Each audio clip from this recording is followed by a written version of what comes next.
নবী করিম সাল্লাল্লাহু আলাইহি ওয়াসাল্লাম মানবতার সামনেই দাওয়াত পেশ করলেন।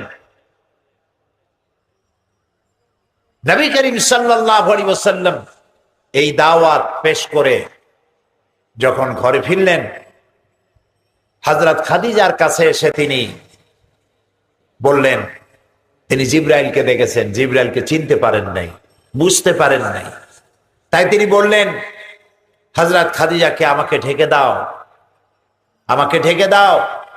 রাসূলুল্লাহর চেহারায় ছিল ভীতির ছাপ। তিনি বলছেন, আমার গায়ে জ্বর উঠে গেছে, আমি ভয় পেয়েছি।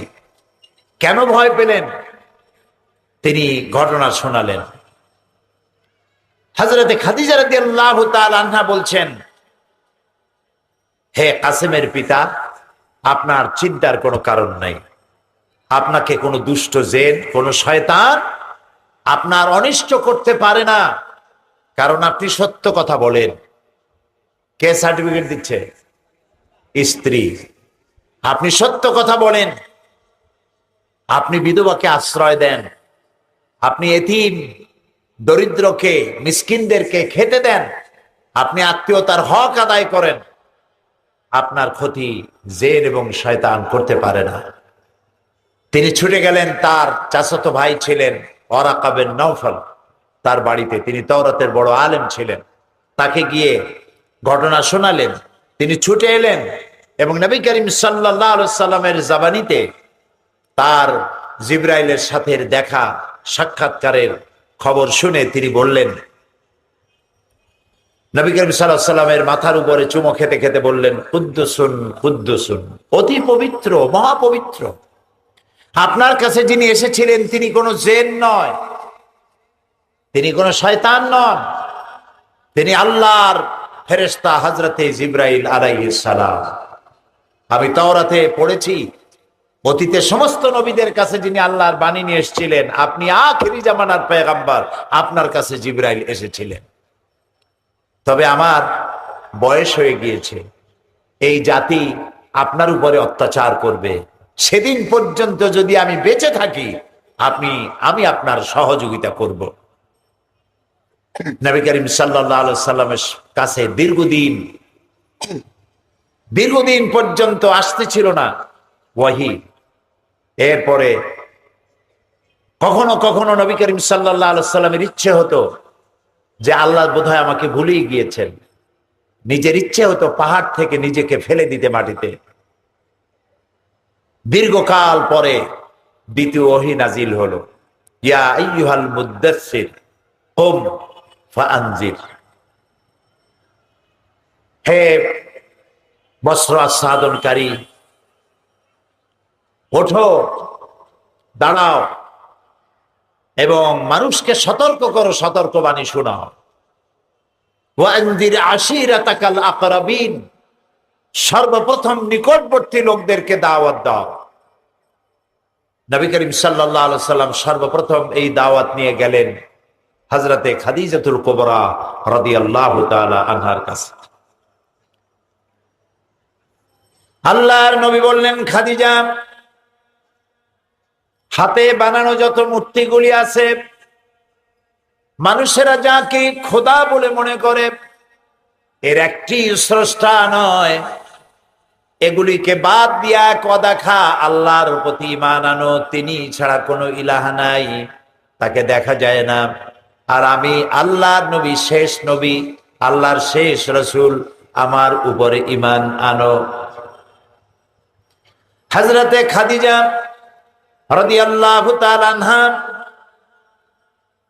তিনি রাসূলের মুখে এই কথা শোনার পরে এক পলকও দেরি করেন নাই, এক সেকেন্ডও দেরি করলেন না, সঙ্গে সঙ্গে পড়ে ফেললেন, লা ইলাহা ইল্লাল্লাহু মুহাম্মাদুর রাসূলুল্লাহ। হযরত খাদিজা বললেন, ইয়া রাসূলুল্লাহ, হে কাসেমের পিতা, আমার মনে কোনো দ্বিধা নাই এ ব্যাপারে যে আপনি আল্লাহ রাসূল, কোনো সন্দেহ নেই। কারণ বিগত 15 বছর বিবাহ হলো আপনার সাথে, এই 15 বছরের ভিতরে আপনার মধ্যে যে চরিত্র আমি দেখেছি, আপনি অবশ্যই আল্লাহর নবী, এতে কোনো সন্দেহের অবকাশ নাই। সুবহানাল্লাহ। নবী করিম সাল্লাল্লাহু আলাইহি সাল্লাম দ্বীনের এই দাওয়াত ছড়িয়ে দিলেন সর্বত্র। লোকেরা এই দাওয়াত কবুল করতে থাকলো, কিন্তু বাধা এলো।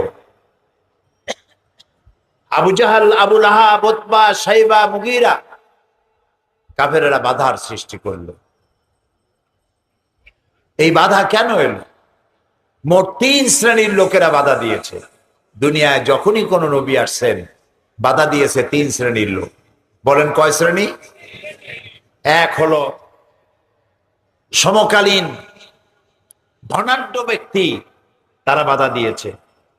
2 নম্বরে বাধা দিয়েছে সমাজের যারা নাকি ধর্মের নামে ব্যবসা করে, তারা বাধা দিয়েছে। 3 নম্বরে সমাজের যারা রাষ্ট্রশক্তি, তারাও বাধা দিয়েছে সমস্ত নবীদেরকে। এবং এই ত্রিবিধ বাধা শুধুমাত্র নবীদের সাথেই নয়, নবীরা চলে যাওয়ার পরেও এখনো এই 3 শ্রেণীর লোকেরা এখনো বাধা দিয়ে থাকে, যাতে ইসলামের কাজ সামনের দিকে এগোতে না পারে। নবী করিম সাল্লাল্লাহু আলাইহি সাল্লাম যে দাওয়াতটা নিয়ে এসেছিলেন, সে দাওয়াতটা কি ছিল? সেটি ছিল ইসলামের দাওয়াত। মুহাম্মদ সাল্লাল্লাহু আলাইহি সাল্লামকে বইপত্র লেখা হয় তিনি ইসলাম ধর্মের প্রবর্তক। দেখেননি আপনারা বইতে? ইসলাম ধর্মের প্রবর্তক মুহাম্মদ সাল্লাল্লাহু আলাইহি সাল্লাম, এই কথাটি ঠিক নয়। ইসলাম ধর্মের প্রবর্তক হচ্ছেন আল্লাহ রাব্বুল আলামিন। ইসলামের প্রবর্তক কে? আল্লাহ রাব্বুল আলামিন। আর নবীরা হচ্ছেন প্রচারক।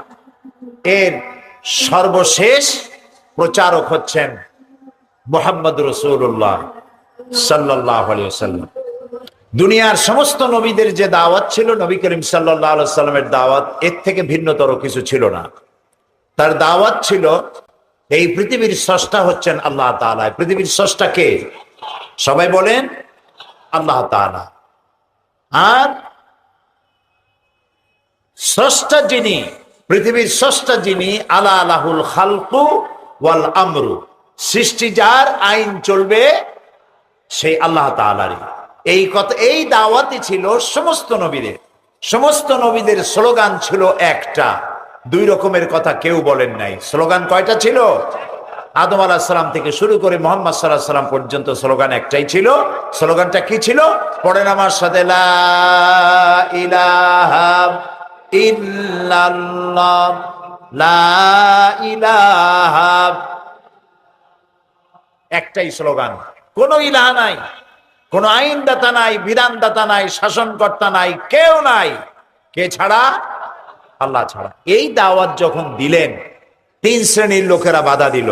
প্রথমে বাধা দিল যারা ধনাঢ্য ব্যক্তি, তারা বাধা দিল। তারা বাধা দিল কেন? তাদের বাধা দেওয়ার কারণ এই, তারা মানুষ কেনা বেচা করতো, সুদে টাকা লাগাতো। তারা দেখলো আল্লাহ ছাড়া কোনো ইলাহ নাই এবং ইসলাম একটি নতুন আইন দিচ্ছে, তার মধ্যে অর্থনীতি আছে, সমাজনীতি আছে, রাজনীতি আছে। যদি এই ইসলাম চালু হয়ে যায় তাহলে মানুষকে তো আমরা শোষণ করতে পারবো না। সেই জন্য ধনাঢ্য ব্যক্তিরা তারা বাধা দিতে লাগলো। 2 নম্বরে বাধা দিল ধর্মের নামের 1 শ্রেণীর ব্যবসায়ী লোকেরা। তাদের অসুবিধা কি?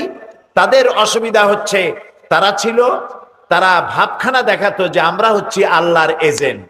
আমাদের যদি কদমবুসি করতে পারো, আমাদেরকে যদি হাদিয়া তোহফা দিতে পারো, টাকা পয়সা দিতে পারো, ততই বেশি আল্লাহর নৈকট্য লাভ করতে পারবে। এই মধ্যসত্ত্বভোগী ধর্মের নামের 1 শ্রেণীর ব্যবসায়ী তারা দেখলো যে নবীরা এসে মানুষদেরকে ডাইরেক্ট আল্লাহর সাথে যোগাযোগ করাই দিচ্ছে, তাহলে আমরা তো বাদ পড়ে যাচ্ছি। ফাও, আমাদের কাছে লোকেরা হাদিয়াও নিয়ে আসবে না, কদমবুসিও করবে না, টাকা পয়সাও দিবে না, সুতরাং দাও বাধা। এরাও দিল বাধা। 3 নম্বরে বাধা দিল কেরকম? তো রাষ্ট্র শক্তি। তাদের অসুবিধা কি? তারা দেখলো মানুষের উপরে যে প্রভুত্ব, আইন তৈরি করে মানুষের উপরে যে প্রভুত্ব আমরা চালাচ্ছিলাম, নবীরা এসে তো মারাত্মক ক্ষতি করতেছে। তারা বলতেছে আল্লাহর আইন ছাড়া কারো আইন মানা যাবে না। তাহলে আমরা কোন কামে লাগি? আমরা কি ফাও? সুতরাং নবীদেরকে মারো, ইসলামী রাস্তায় যারা কাজ করে তাদেরকে পথে বাধা দাও। এইভাবে ত্রিবিধ, তিন জাতীয় বিরোধী শক্তি ইসলামকে আটকাবার চেষ্টা করলো। আমরা এই পৃথিবীর মানুষেরা আমাদের আদি পিতা হযরত আদম আলাইহিস সালাম এবং আমাদের মা হযরতে হাওয়া আলাইহাস সালাম, আমাদের একটি বাড়ি ছিল। সে বাড়িটি কোথায় বলতে পারেন? জান্নাতে। সেই বাড়িটি আমাদের পিতার, আদি পিতার, আদি মানবের, প্রথম পয়গম্বরের একটি ভুলের কারণে সেই বাড়ি থেকে আমরা নির্বাসিত হয়েছি পৃথিবীতে। আল্লাহ তাআলা চান আমরা যেন আবার আমাদের সেই হারানো বাড়িটা ফিরে পাই। তো কিভাবে যাব? সেই হারানো বাড়িটা কিভাবে পাবো? আল্লাহ তাআলার কত দয়া, তিনি এটাকে গোপন রাখেননি। তিনি চান আমরা যেন সেই বাড়িটা ফিরে পাই। সেজন্যে তিনি পৃথিবীতে অনেক নবী পাঠিয়েছেন, রাসূল পাঠিয়েছেন, শুধু এই জন্য আমরা যেন সেই হারানো বাড়িটা ফিরে পাই।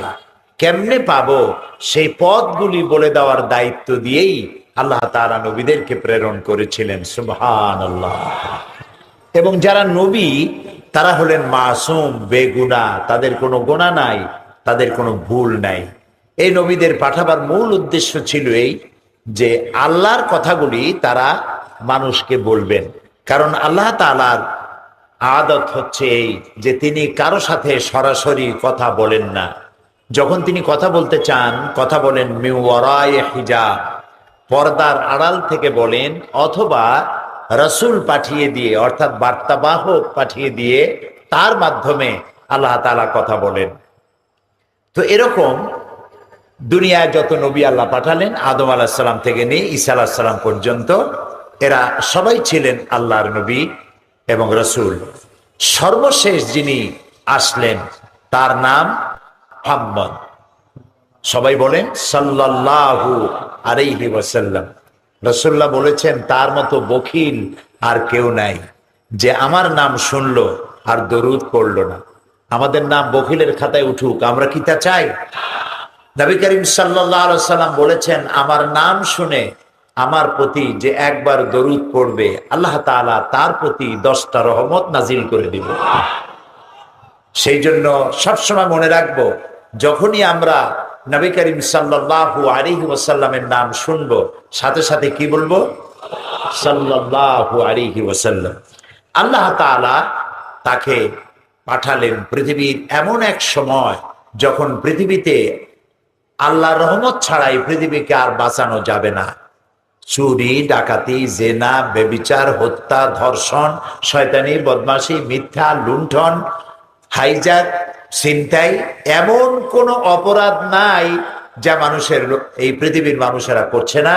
এখন পৃথিবী এসেছে একটা টার্নিং পয়েন্টে, হয় ধ্বংস না হয় ধ্বংস থেকে বেঁচে যাওয়া। এই সময় আল্লাহ তাআলা নবীকে পাঠালেন। আল্লাহ তাআলা বললেন ওয়ামা আরসালনাকা ইল্লা রাহমাতান লিল আলামিন। নবী হে, আপনাকে আমি পাঠিয়েছি আমার গোটা সৃষ্টি জগতের জন্য, আমার করুণার মূর্ত প্রতীক করে পাঠিয়েছি। আমার গোটা সৃষ্টির জন্য আপনি আমার রহমত। ইমাজিন করুন, চিন্তা করুন, কে বলতেছেন এই কথা? কে বলতেছেন? আল্লাহ তাআলা বলছেন আমার গোটা সৃষ্টি জগতের জন্য আপনি আমার রহমত। সুবহানাল্লাহ, কত বড় কথা! শুধু মানুষের জন্য নয়, সৃষ্টি জগতের জন্য। তিনি এত দয়াদ্র ছিলেন, এত হৃদয়বান ছিলেন, এত করুণার আধার ছিলেন। শুধু মানুষের ব্যাপারে নয়, একটা কৃষ, দুর্বল, একেবারে ক্ষীণ স্বাস্থ্য এরকমের একটা উটও যদি তিনি দেখতে পেতেন, তার মালিককে সতর্ক করে দিতেন, তুমি বোধহয় তোমার উটটিকে ভালো করে পানি খাওয়াও না, খাবার দাও না, আল্লাহর কাছে জবাব দিতে হবে। তোমার এই উটটিকে, গাধাটিকে, ঘোড়াটিকে, যেটাকে তিনি দুর্বল দেখতেন, তার মালিককে সতর্ক করে দিতেন, এটিকে ঠিক মতো খাইতে দিও। এবং তার শরীর খারাপ, সুতরাং তার শক্তির অতিরিক্ত বোঝা এই উট এবং গাধার উপরে সওয়ার করিয়ে দিও না। শুধু মানুষের ব্যাপারেই নয়, তিনি দরিদ্র ছিলেন, করুণার আধার ছিলেন গোটা সৃষ্টি জগতের জন্য। তাই তো পৃথিবীর সব মানুষ তাকেই সম্মান করে কথা বলে। কারণ দেখুন, পৃথিবীতে তো নেতা আরো অনেক ধরনের নেতা পৃথিবীতে আছে। দুনিয়ায় যত নেতার নাম আপনি জানেন, আপনি ইতিহাস খুলে দেখুন, প্রত্যেকটি নেতা কথা বলেছেন, তার নিজের দলের কথা বলেছেন, তার ভাষার কথা বলেছেন, তার এলাকার কথা বলেছেন, তার অঞ্চলের কথা বলেছেন, তার ভূখণ্ডের কথা বলেছেন। একমাত্র ব্যক্তি মুহাম্মদ সাল্লাল্লাহু আলাইহি ওয়াসাল্লাম, যিনি কথা বলেছেন গোটা বিশ্বের সকল মানুষের জন্য। তিনি ছিলেন সাদা মানুষ। তিনি কি মানুষ ছিলেন? অত্যন্ত সুন্দর ছিলেন, সুপুরুষ ছিলেন। তিনি সাদা মানুষের ব্যাপারে কথা বলেন নাই, শুধু বলেছেন কালো মানুষের কথা বলেছেন, পুরুষের কথা বলেছেন, নারীর কথা বলেছেন, শিশুর কথা বলেছেন, কিশোরের কথা বলেছেন, সমস্ত প্রাণী জগতের কথা বলেছেন। কিয়ামত পর্যন্ত যারা আসছে আর আসবে সবার ব্যাপারে এত দরদ নিয়ে কথা পৃথিবীতে আর কেউ বলে নাই। সেই জন্য তিনি সব থেকে বেশি আপন, তার থেকে আপন আল্লাহর পরে আর কেউ নাই। মুহাম্মদ রাসূলুল্লাহ সাল্লাল্লাহু আলাইহি ওয়াসাল্লাম, আল্লাহ তাআলা তাকে পৃথিবীতে পাঠালেন। তিনি ওই সমাজে বেড়ে উঠলেন। কোন সমাজে? যেই সমাজের মানুষেরা মিথ্যা কথা ছাড়া বলতেই জানে না, কথা বললেই মিথ্যা বলে, ওয়াদা করলে খেলাপ করে, ঝগড়া করলে গালি দেয়, এরকমের চরিত্র। মদ ছাড়া তাদের জীবন চলতো না। অন্তত 100 প্রকারের নাম ছিল মদে। মদ খাইতে খাইতে, মদের মহব্বতে, মদের যে গ্লাস, মদের জগ সব শুদ্ধ বুকের সাথে জড়াইয়া শীত হয়ে বেহুশ হয়ে পড়ে থাকতো মদের মহব্বতে। এই যুবক সমাজের মধ্যে নবী করিম সাল্লাল্লাহু আলাইহি সাল্লাম বড় হলেন। মদের বাড়ির কাছেও তাকে কেউ যেতে দেখেনি। একটি মিথ্যে কথা সারা জীবনেও তিনি বলেননি, কাউকে কষ্ট দেননি, কাউকে ব্যথা দেননি। এই সমাজে আস্তে আস্তে বড় হয়েছেন। আর কিভাবে এই সমাজের মানুষের পরিবর্তন হবে সেই চিন্তার গবেষণা করতে লাগলেন। এক পর্যায়ে জীবনের 40টি বছর পূর্ণ হলো, আল্লাহ তাআলা তাকে নবুয়তের চার্জ দিলেন, নবুয়তের দায়িত্ব দিলেন। নবী করিম সাল্লাল্লাহু আলাইহি ওয়াসাল্লাম হেরা পাহাড় থেকে নেমে এলেন। কবি বলছেন, উতর কর গারে হেরা সে সুয়ে কওম আয়া, उतर कर गारे हेरा से सोए कौम आया, और एक नुस्खे किमिया सथलाया।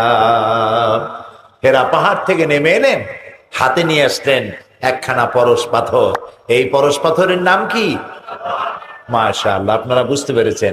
সেই পরশ পাথরের নাম কিমিয়া বলা হয়েছে পরশ পাথর। কেন? পরশ পাথরের খাসিয়ত হচ্ছে যে ওর সাথে যদি লোহা লাগে, লোহা কি হয়?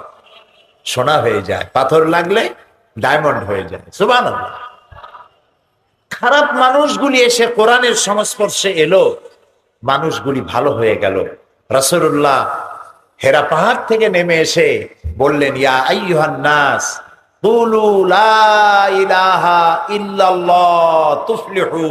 হে মানব সকল, যদি মুক্তি পেতে চাও, দেখুন এর আগে যত নবী আসছেন পৃথিবীতে, সব নবীরা তারা বক্তব্য রেখেছেন, দাওয়াত দিয়েছেন ইয়া কওমি বলে, ইয়া কওমি, হে আমার জাতি, হে আমার নেশন, হে আমার সম্প্রদায়। একমাত্র মুহাম্মদ রাসূলুল্লাহ সাল্লাল্লাহু আলাইহি ওয়াসাল্লাম, তার দাওয়াত ছিল ইয়া আইয়ুহান নাস, হে মানব মণ্ডলী। কারণ কি? কারণ হলো আল্লাহ রাব্বুল আলামিন যত নবী পৃথিবীতে পাঠিয়েছেন, সব নবীরা হচ্ছেন এলাকা ভিত্তিক নবী, ভাষা ভিত্তিক নবী, অঞ্চল ভিত্তিক নবী, গোত্র ভিত্তিক নবী। আপনার আমার নবী মুহাম্মদ রাসূলুল্লাহ সাল্লাল্লাহু আলাইহি ওয়াসাল্লামকে আল্লাহ তাআলা শুধু মক্কার নবী বানান নাই, মদিনার নবী শুধু বানান নাই। আল্লাহ তাআলা বলছেন, কুল ইয়া আইয়ুহান নাসু ইন্নী রাসূলুল্লাহি ইলাইকুম জামিআ। হে নবী, আপনি বলুন, হে পৃথিবীর মানব সকল, আমি আল্লাহর পক্ষ থেকে তোমাদের সকলের জন্য রসুল হয়ে এসেছি। সুবহানাল্লাহ। সেজন্য রাসূলুল্লাহ বললেন ইয়া আইয়ুহান নাস, ইয়া কওমি বলেন না ও আমার জাতি, না, ইয়া আইয়ুহান নাস, হে মানব মণ্ডলী, কুলু, বলো, লা ইলাহা ইল্লাল্লাহ তুফলিহু, মুক্তি পাবা এটাতেই। তোমাদের উপরে মানুষের প্রভুত্ব চলছে, মানুষ কেনা বেচা হচ্ছে, নারী কিনতেছে, পুরুষ কিনতেছে, বিক্রি হচ্ছে, মানুষের উপরে নির্যাতন হচ্ছে, অর্থনৈতিক নির্যাতন, রাজনৈতিক নির্যাতন, ধর্মীয় নিপীড়ন, হাজার রকমের অন্যায় অত্যাচারের জুলমের নিষ্পেষণে মানুষ ত্রাহি ত্রাহি করছে। রাসূলুল্লাহ বলছেন তোমরা পড়ো লা ইলাহা ইল্লাল্লাহ, এই কথাটি ঘোষণা করে দাও, তাহলে তুফলিহু, মুক্তি পাবে, নাজাত পাবে। ঘোষণা করো কোন ইলাহা নাই, আইনদাতা নাই, বিধানদাতা নাই, শাসনকর্তা নাই, কেউ নাই। কে ছাড়া? কে ছাড়া? আল্লাহ ছাড়া কেউ নাই। এই ঘোষণাটি দাও, তাহলে তোমরা মুক্তি পাবে। ঐতিহাসিক 10ই ডিসেম্বর বিশ্ব মানবাধিকার দিবস। নিশ্চয়ই শিক্ষিত লোকেরা যারা পত্র পত্রিকা পড়েন তারা খবর রাখেন।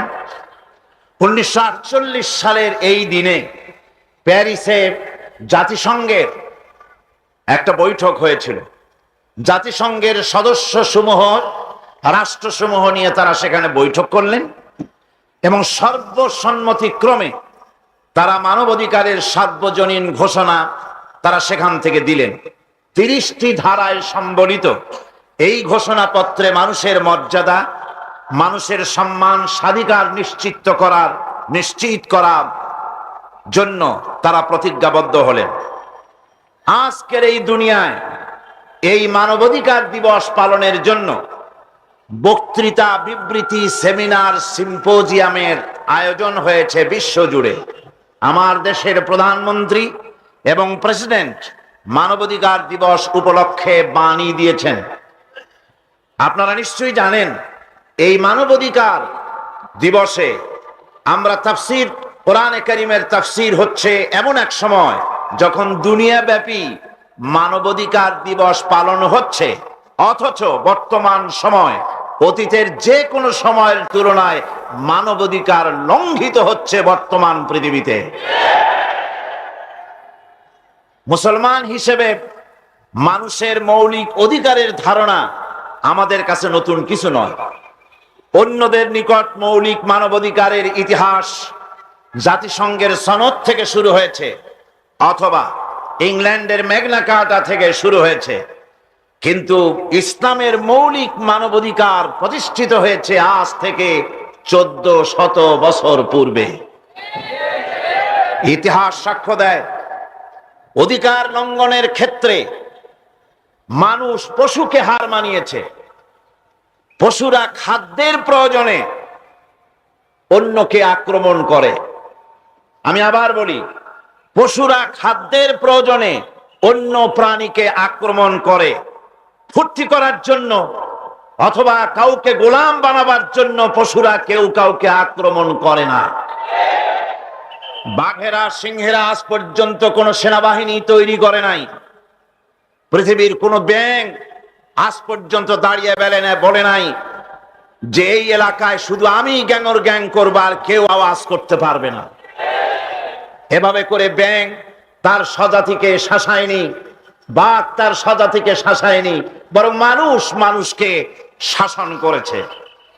শুধু তাই নয়, শুধুমাত্র দ্বিতীয় বিশ্ব যুদ্ধে মানুষ যত মানুষ মেরেছে, সেকেন্ড গ্রেট ওয়ার্ল্ড ওয়ারে পৃথিবীতে মানুষেরা যত মানুষ মেরেছে, আদম আলাইহিস সালাম থেকে নিয়ে আজ পর্যন্ত হিংস্র পশুরা, বাঘেরা, সিংহেরা, সাপেরা, কুমিরেরা, হাঙ্গরেরা, সমস্ত প্রাণী মিলে এত মানুষ আজও মারতে পারে নাই। গত মাসে আমেরিকার প্রেসিডেন্ট বিল ক্লিনটন তিনি একটা কনফারেন্সে বক্তৃতা করেছিলেন যে আমাদের জন্য বড় সমস্যা যুদ্ধ সমস্যা নয়, অর্থনৈতিক সমস্যা নয়, আমাদের সবচেয়ে বড় সমস্যা আমাদের শিশু, আমাদের কিশোর, আমাদের যুব সমাজ। কারণ সেদেশের যুব সমাজ তারা তাদের চরিত্র হারায়েছে। আমেরিকার টিনেজার যারা, অর্থাৎ 20-এর নিচে যাদের বয়স, তাদের সংখ্যা 1.5 কোটির মতো।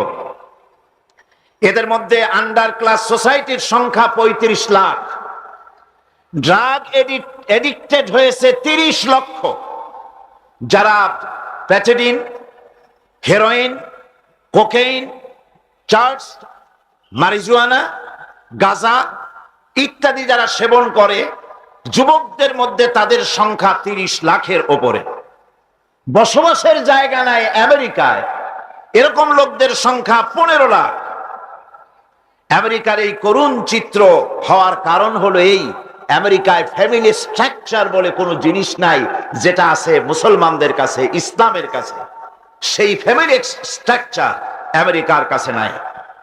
আল্লাহর হেদায়েত অনুযায়ী যদি সেখানে ফ্যামিলি স্ট্রাকচার থাকতো, সন্তান পিতাকে সম্মান করত, পিতা তার সন্তানকে স্নেহ করত, স্ত্রীরা স্বামীকে শ্রদ্ধা করত, ভক্তি করত, স্বামীরা তার স্ত্রীকে ভালোবাসতো, তাহলে আমেরিকার এই করুণ চিত্র হতো না। আমি আপনাদের কাছে স্পষ্ট করে বলতে চাই, আমেরিকা এবং ইংল্যান্ডে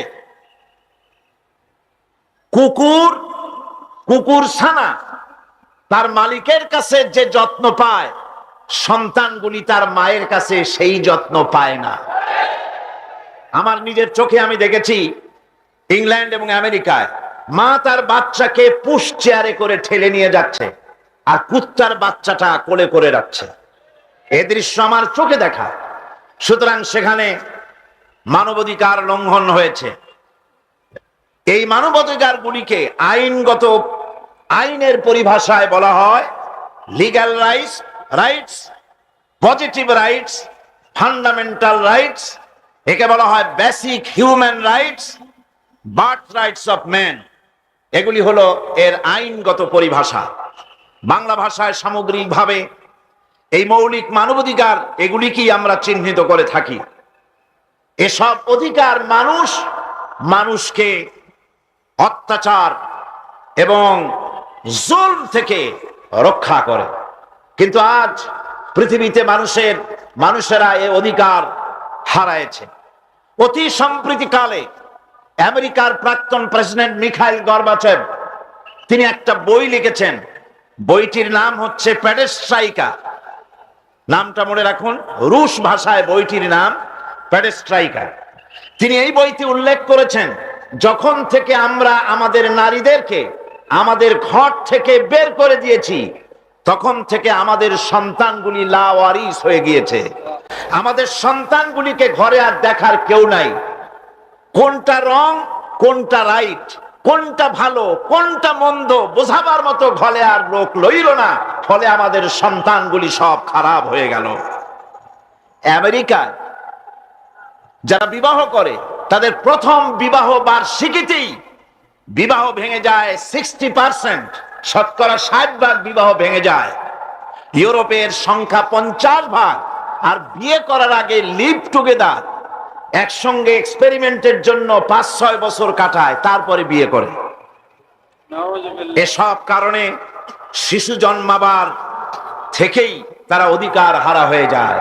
আমার দেশে চাকরি করার জন্য জিজ্ঞেস করা হয় তোমার নাম কি, বলা হয় আমার নাম এই, বাবার নাম কি অমুক।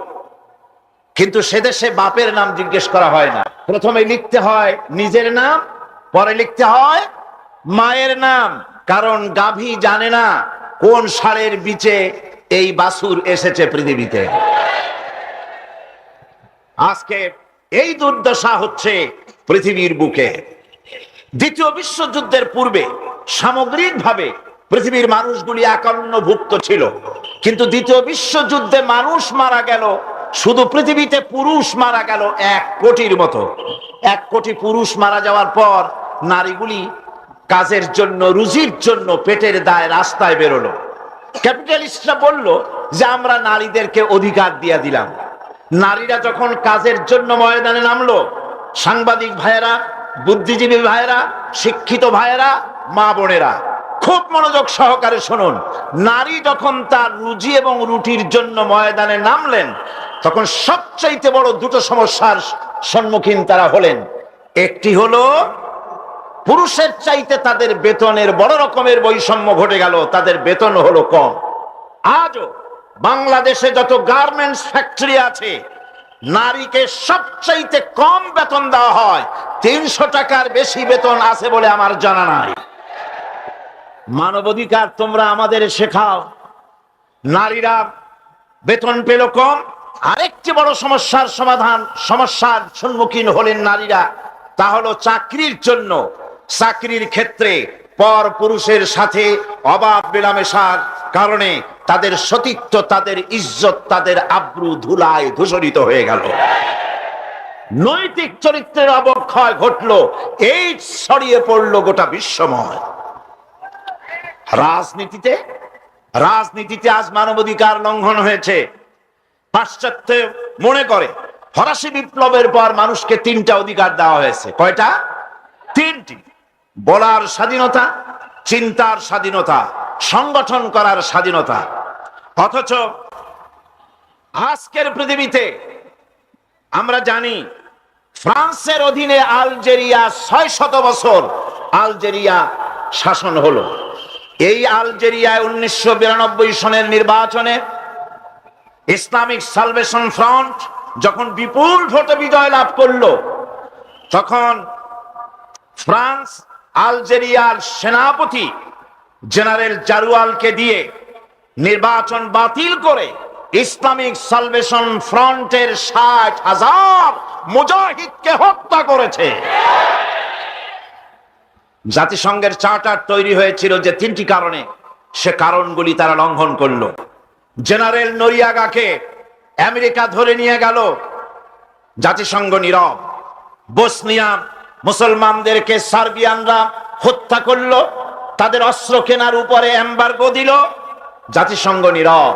Chechnya, Bosnia, Somalia, Eritrea, Afghan, Palestine, Kashmir মানবাধিকার লঙ্ঘন হচ্ছে, পৃথিবী কথা বলছে না।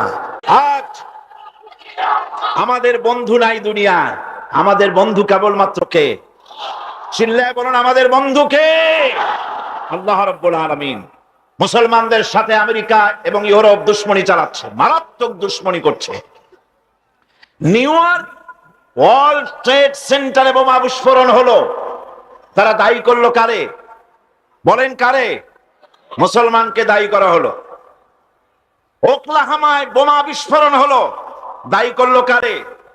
মুসলমানদেরকে। লন্ডন লিবিয়ান দূতাবাসের সামনে বোমা বিস্ফোরণ হলো, দায়ী করা হলো কাকে? মুসলমানদেরকে। বোমা যেখানেই পড়ে মুসলমানেরাই দায়ী, দুনিয়ার কেউ দায়ী না। আমেরিকা দুনিয়ার টেররিস্ট সন্ত্রাসীদের লিস্ট করলো, পৃথিবীতে কত সন্ত্রাসী রাষ্ট্র আছে, সেই সন্ত্রাসী লিস্টে পাকিস্তান, ইরান, ইরাক, সুদান এসব মুসলমান দেশের নাম আছে। কিন্তু যে দেশটি সন্ত্রাসের উপরে ভিত্তি করে জন্ম হয়েছে, সেই ইসরায়েলের নাম আমেরিকান টেররিস্ট লিস্টের ভিতরে দেওয়া হয় না। সুতরাং আজ আমাদেরকে আজ জাতিসংঘের দিকে তাকায় থাকলে হবে না। খ্রিস্টান এবং ইহুদি কর্তৃক পরিচালিত জাতিসংঘ মুসলমানদের কোনো উপকার করবে না।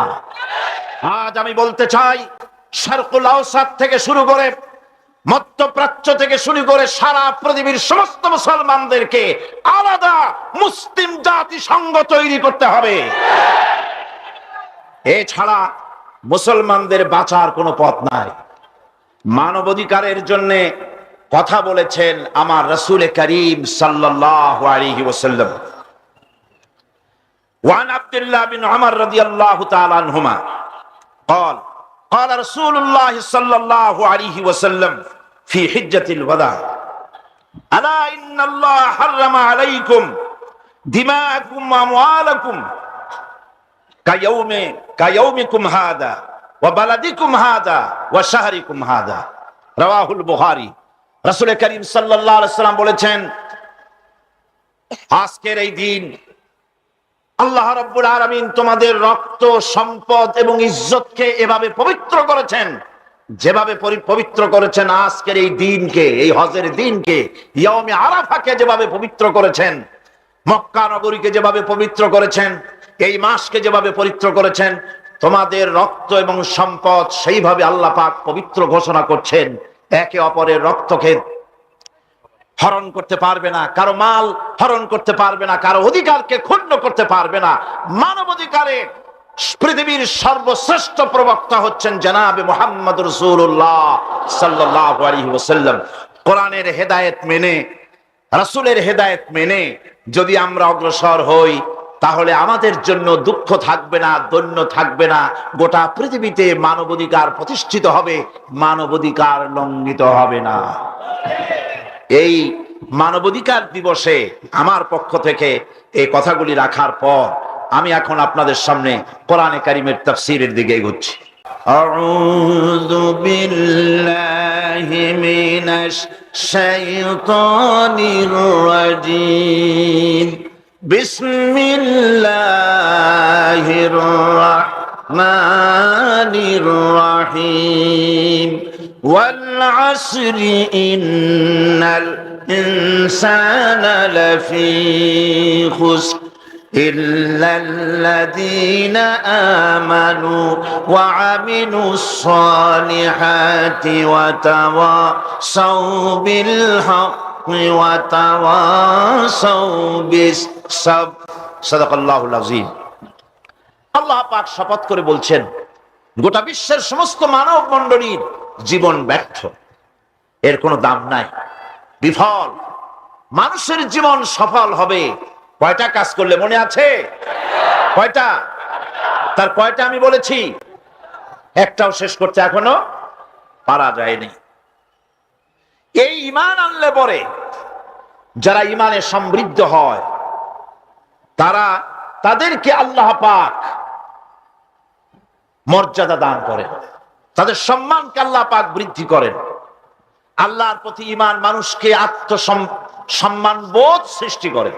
কারণ মানুষ আল্লাহর প্রতি ঈমান আনার আগে তারা পাথর পূজা করত, তারা গাছকে পূজা করত, সাপকে পূজা করত, তারা সূর্যকে পূজা করত, আগুনকে পূজা করত।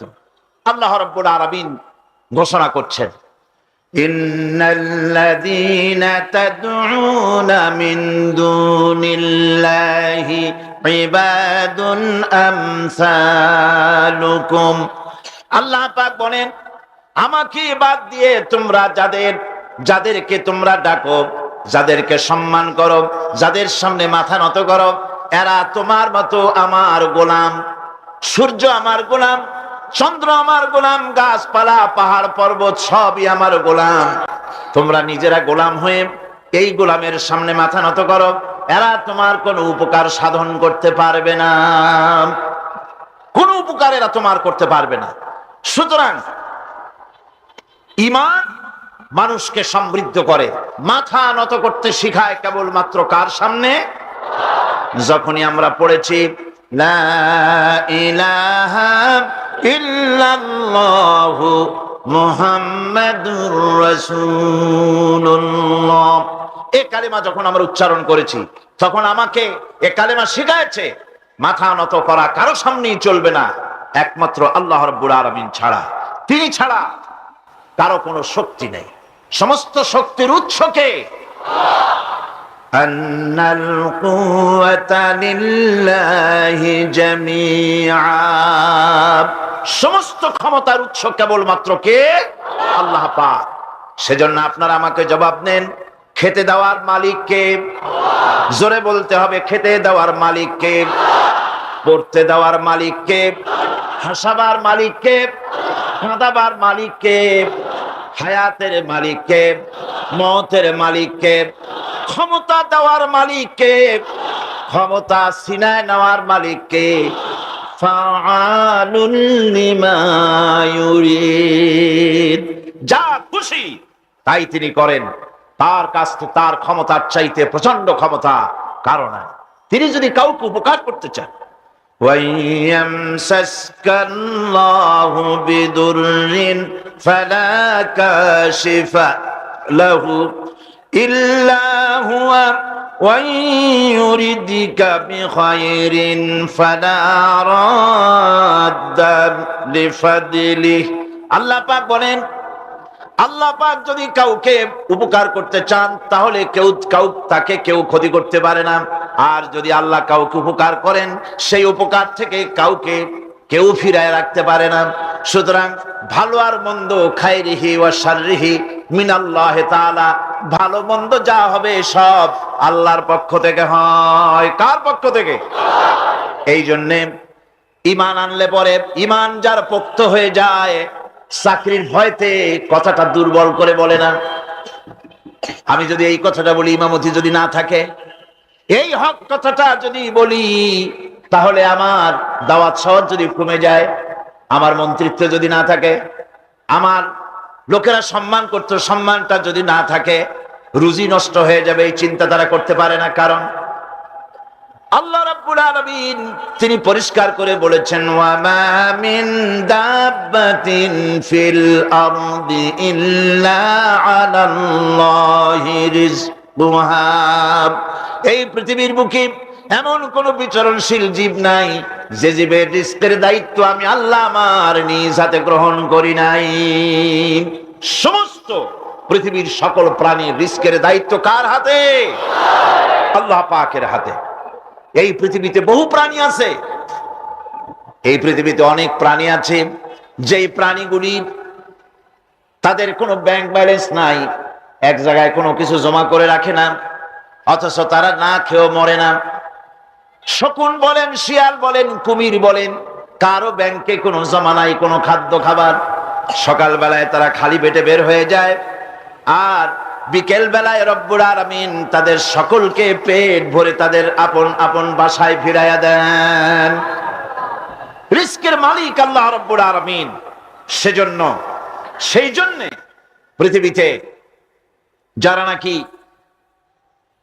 মুমিন, তারা কাউকে ভয় পায় না, কাউকে পরোয়া করে না, ভয় করে কেবলমাত্র আল্লাহ রব্বুল আলামিনকে, আর কাউকে পরোয়া করে না। ঈমান তাকে মর্যাদা সম্পন্ন করে, ঈমান তাকে মর্যাদা বাড়িয়ে দেয়।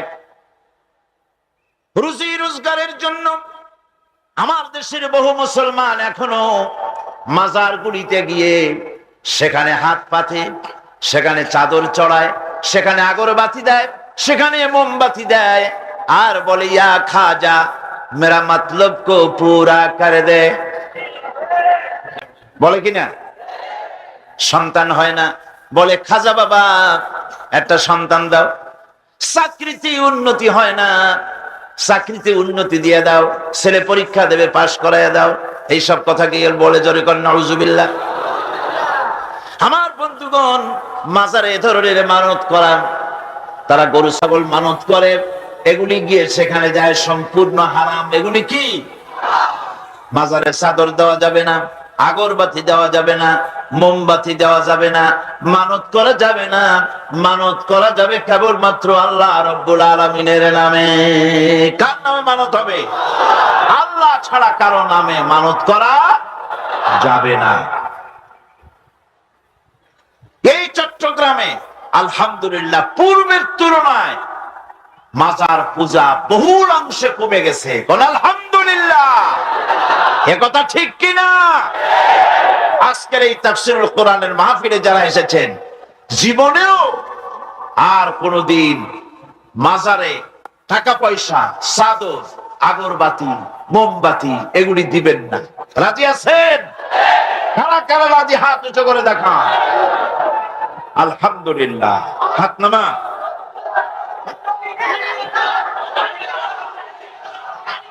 আজকে মানুষকে বিশ্বাস করুন, মানুষকে ধোঁকা দেওয়ার জন্য এরা মানুষের কাছে নানান রকমের ফন্দি ফিকের একে মানুষের সামনে গিয়ে হাজির হয়। মানুষেরা মনে করে না জানি কত বড় হাদিয়ে জামান, কি যেন একটা মনে করে তার কাছ থেকে সাহায্য সহানুভূতি চায়। আসল ব্যাপারটা, আসল ব্যাপারটা হলো কবি খুব সুন্দর করে বলেছেন, ये हाल तेरा चाल है, ये हाल तेरा चाल है, मकसूद तेरा माल है, क्या जब तेरा चाल है, लाखों को अंधा कर दिया। তোমার এই ভান ধরাটা, ভান ধরেছো, অলি উল্লাহ সেজেছো, এগুলি হচ্ছে তোমার একটা ভান। এই ভান ধরে মানুষকে, মানুষের পয়সা লোটার ব্যবস্থা করেছো, লাখো মানুষকে অন্ধ করে দিয়েছো এগুলি করে। সুতরাং মানুষের আজকে বুঝতে আর বাকি নাই, মানুষ আজ মাজার মুখী হওয়ার চাইতে মসজিদ মুখী বেশি হচ্ছে। কোন আলহামদুলিল্লাহ, যারা কোন আলহামদুলিল্লাহ।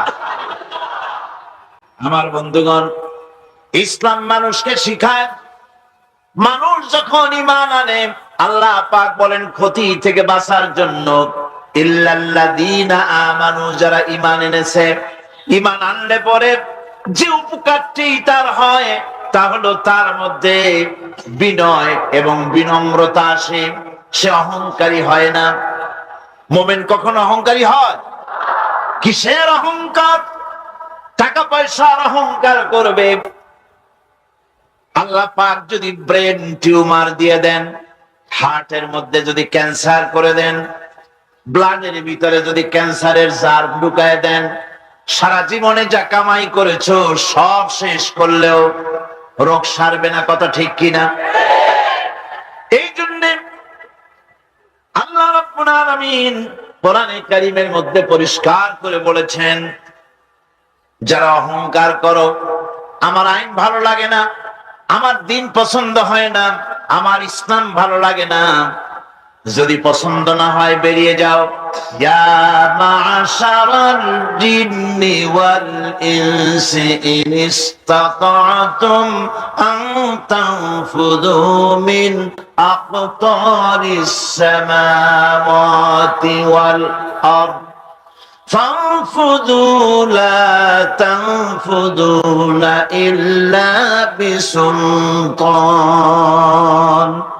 يا معشر الجن, হে পৃথিবীর জেনেরা, ওয়াল ইনস, এবং পৃথিবীর মানুষেরা, যদি সম্ভব করতে পারো আমার এরিয়া থেকে, আমার বিশ্ব থেকে, আমার পৃথিবী থেকে বেরিয়ে যাও। পারবে না, বেরিয়ে যেতে পারবে না। আকাশ আর জমিন দিয়ে এমন ভাবে কভার করেছি, এমন ভাবে প্যাকেট করে দিয়েছি, আমার এই এরিয়া ছেড়ে বেরিয়ে যাওয়ার কোনো উপায় নাই। আছে উপায়? কোনো উপায় নাই। সুতরাং অহংকার করো না। টাকার অহংকার, বিদ্যার অহংকার, স্বাস্থ্যের অহংকার করো না। অনেকে স্বাস্থ্যের অহংকার করে। আমি বলি, স্বাস্থ্য খুব ভালো, খুব ভালো। হাঁটার সময় মাটি মসমস করতে থাকে। আপনি কি করতে পারবেন এই অহংকার করে? আল্লাহ পাক বলছেন, ওয়ালা তামশি ফিল আরদি মারহান ইন্নাকা লান তাখরিকাল আরদা ওয়া লান তাবলুগাল জিবালা তুলা। আমার এই জমিনের উপরে অহংকার করে হেঁটো না। তুমি তোমার পায়ের আঘাত দিয়ে আমার জমিনটাকে ধসায় দিতে পারবে না। আর অহংকার করে তুমি পাহাড়ের উচ্চতাও ছাড়াই যেতে পারবে না। সুতরাং অহংকার করো না। আল্লাহ পাক অহংকারীকে পছন্দ করেন না। অহংকার করা আল্লাহ নিষেধ করে দিলেন। যে ব্যক্তি মুমিন, ঈমান জেনেছে, অহংকার থেকে সে মুক্ত হয়ে যায়, এটা ঈমানের বড় ফায়দা। যে ব্যক্তি পড়েছে লা ইলাহা ইল্লাল্লাহু মুহাম্মাদুর রাসূলুল্লাহ, এই কালেমা যেই পড়লো অহংকার থেকে মুক্ত হয়ে গেল। জিকির করুন সুবহানাল্লাহ, আলহামদুলিল্লাহ, লা ইলাহা ইল্লাল্লাহ, সুবহানাল্লাহ, আলহামদুলিল্লাহ, লা ইলাহা ইল্লাল্লাহ। করবে জমিনের মালিক হচ্ছেন আল্লাহ পাকে। জমিনের মালিককে চিল্লায় কোন, আরো জোরে বলেন জমিনের মালিক কে? লিল্লাহি মা ফিস সামাওয়াতি ওয়া মা ফিল আরদ। আকাশের মালিক, জমিনের মালিক, সার্বভৌমত্বের মালিক, সবকিছুর একচ্ছত্র মালিকানা কার হাতের মুঠায়? আল্লাহ পাকের হাতের মুঠায়। সুতরাং মুমিন ব্যক্তি, যে ব্যক্তি ঈমান আনবে, তার মধ্যে অহংকার থাকবে না, সে অহংকার থেকে মুক্ত হয়ে যাবে। আমার বন্ধু, ঈমান যে আনবে, আল্লাহ পাক বলেন ওয়াইবাদুর রাহমানিল্লাযীনা ইয়ামশুনা আলাল আরদি হাওনা।